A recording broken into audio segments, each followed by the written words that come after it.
Oui, dans cette vidéo, on va venir parler de Samsung et plus particulièrement du prochain Samsung Galaxy S24 Ultra. Car oui, on a déjà des premières rumeurs de ce téléphone et on va commencer par ça tout de suite. Bonjour à tous et bienvenue sur cette nouvelle vidéo, c'est Hugo sur la chaîne Gigatop. Allez, c'est parti!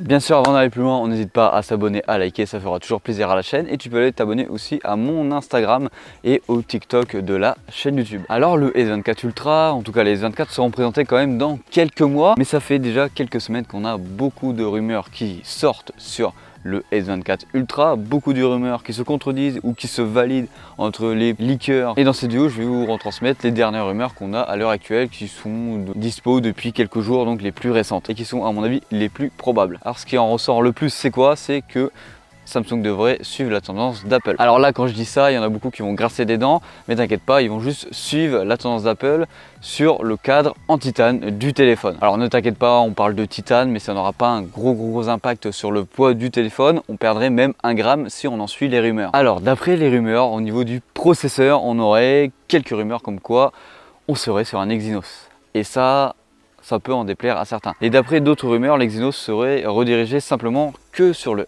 S24 normal et le S24 Plus. Et si on en suit ces rumeurs là, le Samsung Galaxy S24 Ultra devrait donc avoir le Snapdragon 8 Gen 3. Mais comme d'habitude, on n'a pas de certitude en Europe car Samsung aime bien nous donner l'Exynos en Europe et on ne sait pas pourquoi. Bien sûr, pour le Snapdragon 8 Gen 3, ce sera la version améliorée avec Samsung. Comme on a déjà eu cette version sur les S23, c'est une version améliorée avec Samsung et en collaboration avec Qualcomm. Alors niveau écran, on devrait avoir un LTPO AMOLED de 6,8 pouces Quad HD+.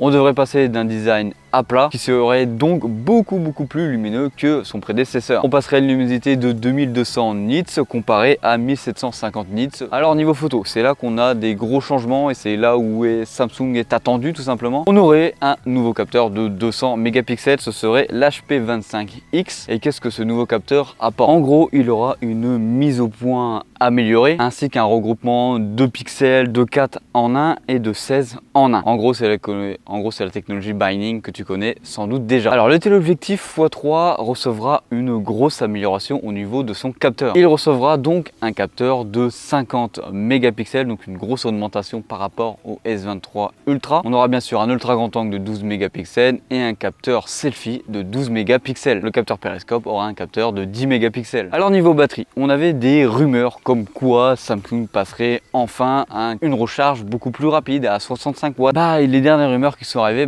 nous contredisent direct et nous confirment potentiellement une recharge de 45 watts comme d'habitude. Donc pas de grosses nouveautés là-dessus, même au niveau du stockage de la batterie, on est toujours sur un 5000 mAh. Alors on arrive sur la fin de cette vidéo, on n'a toujours pas d'image par exemple de One Leak du S24 Ultra, ne t'inquiète pas, je te les donnerai et je te les montrerai autant voulu tout simplement et je referai une vidéo dessus. Si tu as des attentes sur le Samsung Galaxy S24 Ultra, n'hésite pas à les mettre en commentaire, on parlera dessus bien sûr. Comme d'habitude, n'hésite pas à t'abonner, à liker. C'était Hugo sur la chaîne Gigatop, c'était une vidéo beaucoup plus courte.